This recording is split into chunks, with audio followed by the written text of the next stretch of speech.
देख पा रहे कि सारे प्रश्न आप सभी के लिए काफी important and one liner question को लिया गया and student one liner question लाने के पीछे का जो रीजन था कि आप लोग कम समय में अधिक से अधिक क्वेश्चन को रिवाइज कर पाएंगे। अगर आप सभी के पास अगर नॉलेज हो तो आप सभी भी जानते हैं कि वन लाइनर क्वेश्चन हम लोग बहुत कम समय में अधिक क्वेश्चन को कर सकते हैं। तो चलिए स्टूडेंट आज की इस क्लास को स्टार्ट करते हैं पहले प्रश्न के साथ। पहला प्रश्न है कि सुंदर वन का डेल्टा कौन सा नदी बनाती है। सुंदर वन का डेल्टा कौन सी नदी बनाती है? तो राइट आंसर हो जाएगा आप सभी के गंगा नदी सुंदर वन का डेल्टा बनाती है। और मैं आप सभी को वादा दिलाता हूं कि ये सारे प्रश्न आप सभी के प्रीवियस के साथ साथ आप सभी के आगामी एग्जाम में पूछे जाने वाले क्वेश्चन में भी एक है, ठीक है ना। और यहां पर आप सभी के 50+ क्वेश्चन को लिया गया है। अगला प्रश्न है कि भारत में रेल मार्गों का सबसे बड़ा जाल किस राज्य में पाया जाता है। भारत में रेल मार्गों का सबसे बड़ा जाल किस राज्य में पाया जाता है? तो उत्तर प्रदेश आप सभी का राइट आंसर हो जाएगा। अगला प्रश्न है कि संयुक्त राज्य अमेरिका की सबसे बड़ी स्वर्ण उत्खनन की खान होम स्टे किस राज्य में स्थित है? तो राइट आंसर हो जाएगा आप सभी का दक्षिण डकोटा में हो जाएगा। दक्षिण डकोटा आप सभी का राइट आंसर हो जाएगा। चलिए अगले प्रश्न को और बात करते हैं। आप सभी का 4 नंबर प्रश्न है कि एडीज पर्वतमाला जो कि दक्षिण अमेरिका का सबसे ऊंचा चोटी का नाम क्या है। इस क्वेश्चन सारे प्रश्न पर आप लोग स्टार मार के लिखिएगा क्योंकि सारे प्रश्न आप सभी के लिए काफी इंपोर्टेंट हो जाएंगे। तो राइट आंसर हो जाएगा आप सभी का एकांगुआ हो जाएगा। अगला प्रश्न आप सभी का कि विश्व के अधिकांश पठारी भागों में किस व्यवसाय की प्रधानता पाई जाती है। विश्व के अधिकांश पठारी भागों में किस व्यवसाय की प्रधानता पाई जाती है? तो उत्खनन हो जाएगा। उत्खनन आप सभी का राइट आंसर हो जाएगा। अगला प्रश्न है कि मेसेटा का पठार कहां पर स्थित है। तो मेसेटा के पठार की बात करें तो स्पेन और पुर्तगाल में हो जाएगा। स्पेन और पुर्तगाल आप सभी का राइट आंसर हो जाएगा। चलिए अगले प्रश्न को और बात करते हैं आप सभी का। अगला प्रश्न है 7 नंबर और इस क्लास के अंदर आप सभी के सारे टाइप्स के प्रश्न लिए गए जहां से कि आप सभी के एग्जाम में प्रश्न पूछे जाएंगे और आने वाले हर एक प्रश्न स्टूडेंट आप सभी के लिए काफी इंपोर्टेंट हो जाएगा, ठीक है ना। तो ध्यान से देखिएगा। करें कि कनाडियन पैसिफिक रेल मार्ग कहां से कहां तक जाता है। कैनेडियन पैसिफिक रेल मार्ग की बात करें कहां से कहां तक जाता है। तो हैलीफैक्स से वैंकूवर तक जाता है। अगला प्रश्न 1981 में स्थापित भारतीय वन सर्वेक्षण विभाग का मुख्यालय कहां पर है। 1981 में स्थापित भारतीय वन सर्वेक्षण विभाग का मुख्यालय कहां पर है। तो राइट आंसर हो जाएगा आप सभी का देहरादून। आप सभी का राइट आंसर हो जाएगा देहरादून में स्थित हो जाएगा। अगला प्रश्न है कि ब्लैक हिल या ब्लू पहाड़ और ग्रीन पहाड़ का नाम पहाड़ियों किस देश में स्थित है। तो संयुक्त राज्य अमेरिका आप सभी का राइट आंसर हो जाएगा। चलिए अगले प्रश्न को और बात करते हैं स्टूडेंट एंड उससे पहले आप सभी से एक छोटा सा रिक्वेस्ट है। अभी तक आप सभी चैनल को सब्सक्राइब नहीं किए और आप सभी कंटेंट और क्लास अच्छा लग रहा है तो प्लीज स्टूडेंट चैनल को सब्सक्राइब कर साथ साथ प्यार और सपोर्ट अपना कमेंट बॉक्स में जोड़ दिखाइएगा कि आप सभी क्लास कैसा लग रहा है। अपना फीडबैक कमेंट बॉक्स में जोड़ दीजिएगा। अगला प्रश्न है कि चिनाब नदी का उद्गम स्थल कहां पर है। तो चिनाब नदी के उद्गम स्थल की बात करें तो बारालाचा में हो जाएगा। आप सभी का राइट आंसर हो जाएगा। अगला प्रश्न है कि भारत में कोयला प्रचुर मात्रा में कहां पाया जाता है। तो भारत में कोयले की प्रचुर मात्रा की बात करें कि प्रचुर मात्रा में कहां पर पाया जाता है। गोंडवाना क्षेत्र में हो जाएगा। अगला प्रश्न है हीराकुंड परियोजना किस राज्य में तथा किस नदी पर स्थित है। तो उड़ीसा महानदी पर हो जाएगा। उड़ीसा महानदी आप सभी का राइट आंसर हो जाएगा। अगला प्रश्न है कि खाडा की राजधानी क्या है? तो ये किगाली हो जाएगा, किगाली हो जाएगा, किगाली, ठीक है ना। अगला प्रश्न है माउंट एटना किस पर्वतमाला में स्थित है? तो सिसली हो जाएगा, जो कि इटली में हो जाएगा, सिसली। अगला प्रश्न है कि ऑस्ट्रेलिया किस नदी के किनारे बसा हुआ है? ऑस्ट्रेलिया की बात करें तो मारे डार्लिंग हो जाएगा, ठीक है, जिसकी लंबाई 3717 हो जाएगा। चलिए अगले प्रश्न की ओर बात करते 16 नंबर प्रश्न है कि ग्रीनलैंड की खोज किसने की थी? तो ग्रीनलैंड के खोज की बात करते तो रॉबर्ट पियरी ने किया था। अगला प्रश्न है सबसे ऊंचा जलप्रपात कौन सा है? तो साल्टो एंजिलो यानी कि वेनेजुएला सबसे ऊंचे जलप्रपातों में से एक हो जाएगा। अगला प्रश्न है कि डोडोमा किस देश की राजधानी है? तो डोडोमा की बात करें कि किस देश की राजधानी, तो तंजानिया की हो जाएगी। तंजानिया आप सभी का राइट आंसर हो जाएगा। चलिए अगले प्रश्न की ओर बात करते 19 नंबर की युगांडा की राजधानी क्या है? तो युगांडा की राजधानी की बात करते तो कंपाला हो जाएगा। कंपाला आप सभी का राइट आंसर हो जाएगा। अगला प्रश्न है किस दिन पृथ्वी से सूर्य की दूरी न्यूनतम होती है? किस दिन पृथ्वी से सूर्य की दूरी न्यूनतम होती है?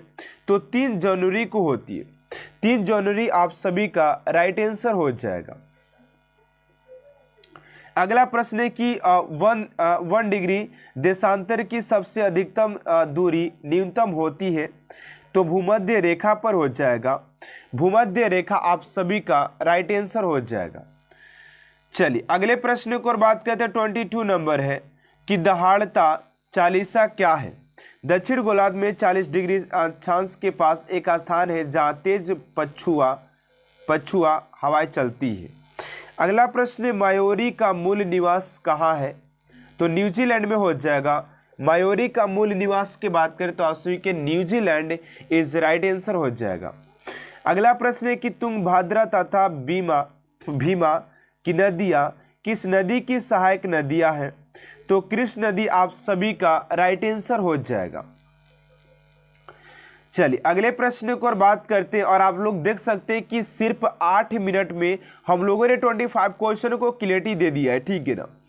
अगला प्रश्न है कि छोटा नागपुर पठार की सबसे ऊंची चोटी कौन सी है? तो पारसनाथ चोटी आप सभी का राइट आंसर हो जाएगा। अगला प्रश्न विश्व का सबसे बड़ा महाद्वीप कौन सा है? तो विश्व के सबसे बड़े महाद्वीप की बात करें तो अरब प्रायद्वीप हो जाएगा, जिसका इतना हो जाएगा क्षेत्रफल। अगला प्रश्न है सिनकोना वृक्ष से मलेरिया की कौन सी दवा बनाई जाती है? तो क्विनैन बनाई जाती है। अगला प्रश्न है कि भारत की सबसे बड़ी नहर परियोजना कौन सी है? तो ये हो जाएगा इंदिरा गांधी नहर, जो कि राजस्थान नहर परियोजना पर है। अगला प्रश्न है भागड़ा नांगल परियोजना में मानव निर्मित झील को किस नाम से जाना जाता है? तो गोविंद सागर के नाम से जाना जाता है। चलिए अगला प्रश्न है 30 नंबर की किस ग्रह को लाल तारा की संज्ञा दी जाती है? तो मंगल को आप सभी के लाल तारा की संज्ञा दी जाती है। अगला प्रश्न है उत्तरी ध्रुव में भारत के अनुसंधान केंद्र का नाम क्या है? तो हिमाद्री हो जाएगा। अगला प्रश्न है सुंदरवन का डेल्टा कौन सी नदी बनाती है? तो गंगा नदी हो जाएगी। अगला प्रश्न है भारत की सबसे लंबी सुरंग पीर पंजाल सुरंग किस राज्य में स्थित है? तो जम्मू कश्मीर आप सभी का राइट आंसर हो जाएगा। चलिए अगले प्रश्न की ओर बात करते हैं 34 नंबर प्रश्न है कि तुलबुल परियोजना किस नदी पर है? तो तुलबुल परियोजना की बात करें तो झेलम नदी पर हो जाएगा। अगला प्रश्न है स्वतंत्र भारत के प्रथम भारतीय गवर्नर जनरल कौन थे? तो चक्रवर्ती राजगोपालचारी हो जाएंगे, आप सभी का राइट आंसर हो जाएगा। अगला प्रश्न दक्षिण मध्य रेलवे का मुख्यालय कहाँ है? तो दक्षिण मध्य रेलवे की मुख्यालय की बात करते तो सिकंदरा में हो जाएगा। चलिए अगले प्रश्न की ओर बात करते हैं 37 नंबर कौन सा अधिकार जो आपातकाल में भी समाप्त या सीमित नहीं किया जा सकता है? व्यक्तिगत स्वतंत्रता तथा जीवन की सुरक्षा का अधिकार, इससे कभी भी सीमित नहीं किया जा सकता है। अगला प्रश्न है होंगो नदी किस सागर में गिरती है? तो आपसी के पीत सागर में हो जाएगी। चलिए अगला प्रश्न है कि संविधान के किस अनुच्छेद द्वारा राष्ट्रपति को अध्यादेश जारी करने की शक्ति प्रदान की गई है? तो अनुच्छेद 123 के अनुसार किया गया है। अगला प्रश्न है किसने सर्वप्रथम अशोक के शिलालेख को पढ़ा था? तो जेम्स प्रिंसेप एक व्यक्ति था जिसने अशोक के शिलालेख को पहली बार पढ़ा था। अगला प्रश्न है संविधान सभा के अस्थायी अध्यक्ष कौन थे? तो डॉक्टर सच्चिदानंद सिन्हा जो अस्थायी अध्यक्ष हो जाएंगे। अगला प्रश्न है बांदीपुर प्रोजेक्ट टाइगर रिजर्व किस राज्य में स्थित है? तो ये आप सभी के कर्नाटक में हो जाएगा। चलिए अगले प्रश्न को और बात करते हैं, आप सभी का 43 नंबर है कि उच्च न्यायालय की पहली महिला न्यायाधीश कौन थी? तो उच्च न्यायालय की पहली महिला न्यायाधीश की बात करते तो फातिमा बीबी हो जाएंगी। अगला प्रश्न है भारत का कौन सा राज्य सबसे अधिक राज्य की सीमाओं को स्पर्श करता है? तो उत्तर प्रदेश हो जाएगा। अगला प्रश्न है भारत में कोयला प्रचुर मात्रा में आपसी के गोंडवाना क्षेत्र में हो जाएगा। और आज का ये लास्ट प्रश्न आपसी का कि सरदार सरोवर परियोजना किस नदी पर है? तो राइट आंसर हो जाएगा आपसी का गुजरात हो जाएगा। तो आज के क्लास को स्टूडेंट आप सभी को यहीं तक एंड करते हैं। आप सभी को क्लास कैसा लगा कमेंट बॉक्स में अपना फीडबैक जोड़ दीजिएगा कि आप सभी क्लास कैसा लगता है। तो आज के क्लास को स्टूडेंट यहीं तक एंड करते हैं। अगर आप सभी भी आरपीएफ एग्जाम की वर्दी को पाना चाहते हैं तो इस क्लास में इस चैनल के ऊपर ऑलरेडी ऐसे बहुत सारे क्लास को प्रोवाइड किया गया है जिसमें कि आपसे के मोस्ट इंपोर्टेंट और प्रीवियस क्वेश्चन करवाया गया है। अगर आप लोग नहीं देखे तो जाकर के उस क्लास को भी देख सकते हैं जिसको आप सभी को इस चैनल के ऊपर देखने को मिल जाएगा। तो मिलते हैं स्टूडेंट नेक्स्ट क्लास में। Thanks for watching my class. क्या आप सभी का पहला प्रश्न क्या पूछा जा रहा है, ध्यान दीजिएगा। पहला प्रश्न पूछा जा रहा है कि निम्नलिखित में से किस हिल स्टेशन को भारत का मिनी स्विट्जरलैंड कहा जाता है? राइट आंसर हो जाएगा आप सभी का खजियार। ऑप्शन नंबर डी आप सभी का राइट आंसर हो जाएगा। चलिए अगले प्रश्न की ओर बात करते हैं स्टूडेंट। आप सभी का अगला प्रश्न क्या पूछा जा रहा है? तो अगला प्रश्न कह रहा है कि आप सभी का कि स्वतंत्रता समानता और बंधुत्व के आदर्श किस क्रांति के आदर्श वाक्य के रूप में उत्पन्न हुआ है? तो चीनी क्रांति, अमेरिकी क्रांति, फ्रेंच क्रांति या रूसी क्रांति? तो राइट आंसर हो जाएगा आप सभी का ऑप्शन नंबर सी यानी कि फ्रेंच क्रांति हो जाएगा। ऑप्शन नंबर सी स्टूडेंट आप सभी का राइट आंसर हो जाएगा। चलिए अगले प्रश्न को और बात करते हैं। आप सभी का 3rd नंबर प्रश्न है कि विश्व का सर्वोच्च शिखर माउंट एवरेस्ट किन दो देशों की सीमा पर स्थित है? तो राइट आंसर हो जाएगा आप सभी का क्वेश्चन नंबर 3 का ऑप्शन नंबर सी यानी कि नेपाल और तिब्बत हो जाएगा। ऑप्शन नंबर सी स्टूडेंट आप सभी का राइट आंसर हो जाएगा। चलिए अगले प्रश्न की ओर बात करते हैं। आप सभी का अगला प्रश्न क्या पूछा जा रहा है? अगला प्रश्न है कि द एज ऑफ टाइम निम्नलिखित में से किस पद्धति प्रसिद्ध व्यक्ति की जीवनी है? द एज ऑफ टाइम्स निम्नलिखित में से किस प्रसिद्ध व्यक्ति की जीवनी है? तो Kalpana Chawla option number B आप सभी का राइट आंसर हो जाएगा। और आप सभी के एग्जाम में स्टूडेंट ऐसे प्रश्न पूछे जाएंगे और आने वाले हर एक आप सभी के क्वेश्चन जो होगा वो काफी इंपोर्टेंट जरूर होगा, ठीक है ना। चलिए अगले प्रश्न को और बात करते हैं। 5 नंबर प्रश्न है। अगर आप सभी को हर एक प्रश्न का अगर आंसर आप सभी को पता होता है तो आपसे हमारे प्रश्न आंसर देने से पहले आप लोग कमेंट बॉक्स में उस क्वेश्चन का आंसर नोट डाउन जरूर करिएगा, ठीक है ना। चलिए अगला प्रश्न है भारतीय संविधान के अनुच्छेद 14 से 18 निम्नलिखित में से किससे संबंधित है? तो भारतीय संविधान अनुच्छेद 14 से 18 की बात किया जाए किससे संबंधित है? ती हो जाएगा सभी के समानता का अधिकार से संबंधित हो जाएगा। ऑप्शन नंबर डी स्टूडेंट आप सभी का राइट आंसर हो जाएगा।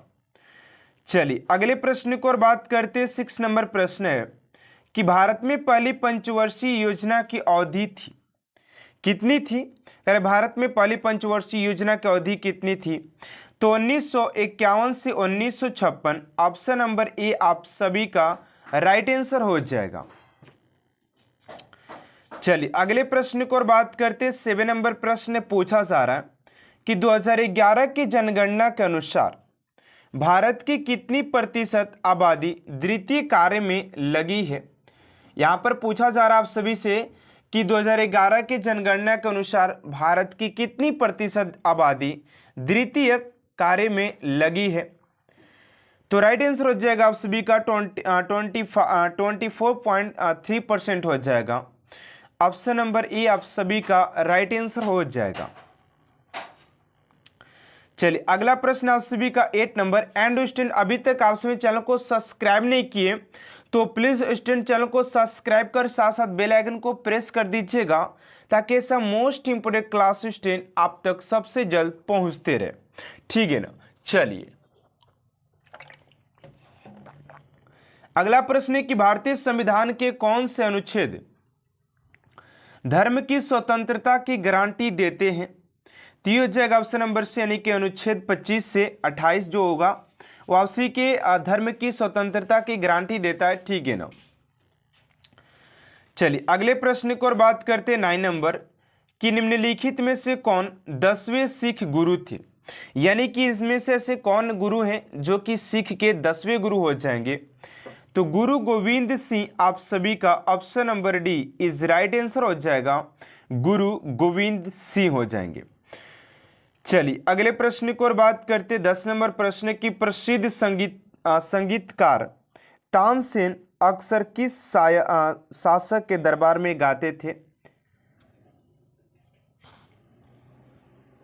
तो अकबर आप सभी का राइट आंसर हो जाएगा ऑप्शन नंबर बी। चलिए अगले प्रश्न को और बात करते 11 नंबर प्रश्न है कि बगदाद किस देश की राजधानी है। तो बगदाद की बात करते स्टूडेंट कि किस देश की राजधानी हो जाएगा। तो इराक आप सभी का option number C is right answer हो जाएगा। अब सी के बगदाद की बात करें तो इराक की राजधानी हो जाएगा, ठीक है ना। अगला प्रश्न निम्नलिखित में से किस व्यक्तित्व ने ओडिशा के शास्त्रीय नृत्य के लिए ओडिसी शब्द गढ़ा है। तो 12 का हो जाएगा आप सभी का बंकिम कालीचरण पटनायक हो जाएंगे। ऑप्शन नंबर ए आप सभी का राइट आंसर हो जाएगा।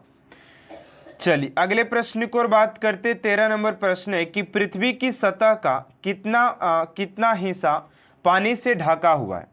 पृथ्वी का कितनी सतह का कितना हिस्सा पानी से ढका हुआ है। तो 3/4 हो जाएगा आपसी के पानी से ढका हुआ है, सिर्फ 1/4 ही क्या है बचा हुआ है, ठीक है ना। अगला प्रश्न 14 नंबर की निम्नलिखित में से कौन सा उद्योग सार्वजनिक क्षेत्र के अंतर्गत आता है। निम्नलिखित में से कौन सा उद्योग सार्वजनिक क्षेत्र के अंतर्गत आता है। तो ये हो जाएगा आपसी का बोकारो और लौह इस्पात उद्योग हो जाएगा। ऑप्शन नंबर सी आप सभी का राइट आंसर हो जाएगा। चलिए अगले प्रश्न को और बात करते 15 नंबर है कि खेलो इंडिया यूनिवर्सिटी गेम्स 2024 के दौरान प्रत्याशा रेने ने किस खेल के उत्कृष्ट प्रदर्शन किया। तो 15 का जगह उसी का तैरना ऑप्शन नंबर ए आप सभी का राइट आंसर हो जाएगा। चलिए अगले प्रश्न को और बात करते हैं।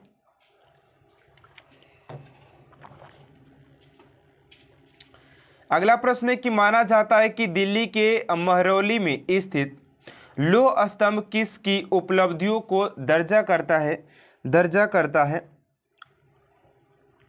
तो आप सभी के चंद्रगुप्त द्वितीय हो जाएंगे। ऑप्शन नंबर डी आप सभी का राइट आंसर हो जाएगा। चलिए अगला प्रश्न 17 नंबर यहाँ पर पूछा जा रहा है कि हाल ही में समाचारों में देखा गया हनुमान एक इंडी AI मॉडल किसके द्वारा लॉन्च किया गया है। तो ये आपसी के भारत GPT के द्वारा लॉन्च किया गया है। ऑप्शन नंबर ए स्टूडेंट आप सभी का राइट आंसर हो जाएगा। चलिए अगला प्रश्न 18 नंबर प्रश्न की निम्नलिखित में से किसे आर्थिक विकास का अच्छा संकेतक माना जाता है। तो 18 का राइट आंसर हो जाएगा आप सभी का सकल घरेलू उत्पाद में लगातार बढ़ोतरी। ऑप्शन नंबर डी आप सभी का राइट आंसर हो जाएगा। चलिए अगला प्रश्न है कि भारत में ईस्ट इंडिया कंपनी की स्थापना कब हुई थी। तो भारत में ईस्ट इंडिया बात करते हैं आप सभी के ईस्ट इंडिया कंपनी की स्थापना कब हुई थी। तो राइट आंसर हो जाएगा 1600 ईस्वी में हुआ था। 1600 ऑप्शन नंबर आप सभी का सी इज राइट आंसर हो जाएगा 1600। चलिए अगले क्वेश्चन की ओर बढ़ जाते हैं। आप सभी का अगला प्रश्न है कि 2016 में सर्वोच्च न्यायालय ने स्पष्ट किया है कि तीसरे लिंग में शामिल होंगे, यानी कि तीसरे लिंग में कौन शामिल होंगे। तो आपसे के ट्रांसजेंडर, आपसे ट्रांसजेंडर हो जाएंगे। ऑप्शन नंबर सी स्टूडेंट आप सभी का राइट आंसर हो जाएगा। ओके चलिए अगला प्रश्न है 21 नंबर की कर्पूरी देवी एक ख्यातनाम कलाकार संबंधित थी पेंटिंग से। तो राइट आंसर हो जाएगा इसका आप सभी का, इस क्वेश्चन का जो राइट आंसर हो जाएगा आप सभी का ऑप्शन नंबर हो जाएगा तो मधुबनी। आप सभी का option number A is right answer हो जाएगा, मधुबनी हो जाएगा।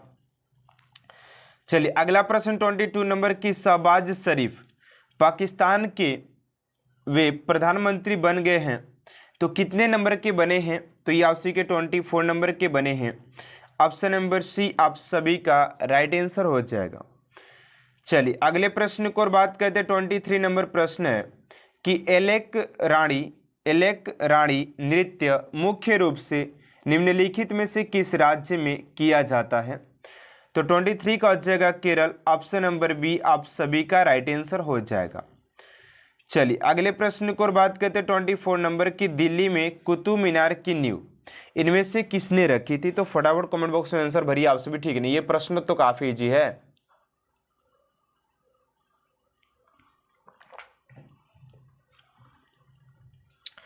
राइट आंसर हो जाएगा ऑप्शन नंबर सी यानी कुतुब उद दीन ऐबक हो जाएंगे। अगला प्रश्न है कि हमारे संविधान में समवर्ती सूची की अवधारणा निम्नलिखित में से किस देश से ली गई है, यानी किस देश से लिया गया है। तो आपसी को ऑस्ट्रेलिया से लिया गया। ऑप्शन नंबर सी हो जाएगा आप सभी का राइट आंसर ऑस्ट्रेलिया। चलिए अगला प्रश्न है कि फ्लिपकार्ट यूपीआई सेवा लॉन्च करने के लिए किस बैंक ने फ्लिपकार्ट के साथ साझेदारी की है। तो आप सी के यहाँ पर जो राइट आंसर हो जाएगा एक्सिस बैंक। आप सभी का option number D is right answer हो जाएगा। चलिए अगला प्रश्न है 27 नंबर की एपीजे अब्दुल कलाम द्वारा लिखित पुस्तक है। तो एपीजे अब्दुल कलाम द्वारा लिखित पुस्तक की बात करें तो turning points a journey through challenge हो जाएगा। ऑप्शन नंबर बी आप सभी का राइट आंसर हो जाएगा। चलिए अगला प्रश्न है कि निम्नलिखित में से कौन सा जापान की मुद्रा का नाम है, यानी कि जापान की मुद्रा का क्या नाम है। तो 28 का हो जाएगा आप सभी का एन हो जाएगा। अगला प्रश्न है कि निम्नलिखित में से किस दिन को विश्व पृथ्वी दिवस के रूप में मनाया जाता है। विश्व पृथ्वी दिवस के रूप में मनाया जाता है। तो 22 अप्रैल आप सभी का option number C is right answer हो जाएगा। 22 अप्रैल को मनाया जाता है। चलिए अगला प्रश्न 30 नंबर प्रश्न है कि अंतर्राष्ट्रीय महिला दिवस कब मनाया जाता है। तो इस क्वेश्चन का राइट आंसर क्या होगा स्टूडेंट, आप सभी को कमेंट बॉक्स में देना है। एंड देखते हैं कितने स्टूडेंट इस क्वेश्चन का राइट आंसर कमेंट बॉक्स में दे पाते हैं। तो आज की इस क्लास को स्टूडेंट यहीं तक इन करते हैं। आप सभी को क्लास कैसा लगा अपना फीडबैक कमेंट बॉक्स में जरूर दीजिएगा कि आप सभी को क्लास कैसा लगता है, ठीक है। और आप सभी के लिए बेहतर से बेहतरीन और कैसे किया जा सकता है आप लोग ये सजेशन भी दे सकते हैं। तो आज की इस क्लास को यहीं तक एंड करते हैं और मिलते हैं नेक्स्ट क्लास में student. Thanks for watching my class.